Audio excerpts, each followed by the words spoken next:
నమ శివాయ.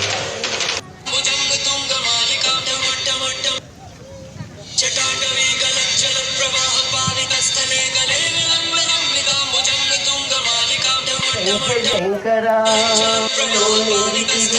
శివాయ శంకర శివాయ శంకర నీలాంబరదారివే ఓం శివాయ.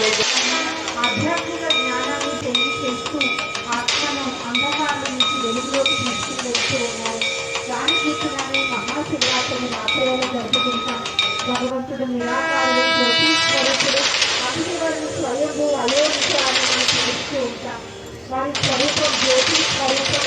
అభినయమైన శివలింగం మీద బ్రహ్మ విష్ణు శంకరులకు గుర్తుగా మూడు ఆభరణాలు వేసి మధ్యలో బొట్టు పెడతాము అంటే శివునికి గుర్తుగా బొట్టు మనం పెడతాము.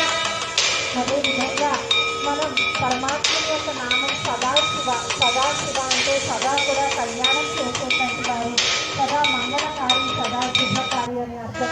సో ఈ మహాశివరాత్రి నాడు తెలుసుకోండి భగవంతుడి స్వరూపం జ్యోతి స్వరూపం ఆయన నామం సదాశివ. ఈ అంధకార సమయంలో దేవుడితో ఆచరించి సత్యమైన జ్ఞానాన్ని సహజ రాజ్యాన్ని ఇస్తూ ఉన్నారు.